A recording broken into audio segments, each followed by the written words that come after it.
लखनऊ से बड़ी खबर सामने आ रही है। सीएम योगी का बड़ा बयान। कुछ लोग डेमोग्राफी बदलने में लगे हुए हैं। डेमोग्राफी बदलने के लिए छल हिंदुस्तान की रूह पर हमला कर रहे हैं कुछ लोग। सीएम योगी आदित्यनाथ के जरिए तमाम बातें कही गई है। वाज़ेह रहे कि उत्तर प्रदेश के अंदर एसआईआर का अमल जारी है और इस बीच अपोजिशन लगातार इल्जाम लगा रहा है कि वोटर्स को यहाँ एक तरीके से परेशान करने की कोशिश हो रही है। समाजवादी पार्टी का जो वोट बैंक है उसे काटने की कोशिश है। खासकर मुस्लिम और दलित जो इलाके हैं उन इलाकों में एसआईआर के जरिए उनका वोट काटा जा रहा है। और अब सीएम योगी आदित्यनाथ के जरिए बड़ी खबर सामने आई है, जहां सीएम योगी ने बड़ा बयान देते हुए कहा कि कुछ लोग डेमोग्राफी बदलने में लगे हुए हैं। डेमोग्राफी बदलने के लिए छल किया जा रहा है। हिंदुस्तान की रूह पर हमला कर रहे हैं कुछ लोग।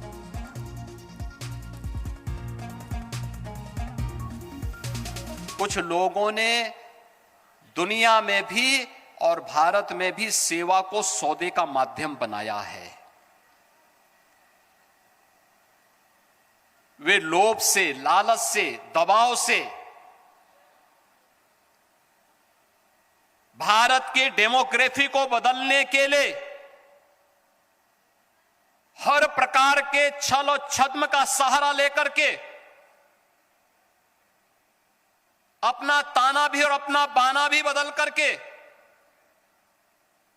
भारत की आत्मा पर प्रहार करने का प्रयास कर रहे हैं। और हमें इस बात को ध्यान में रखना होगा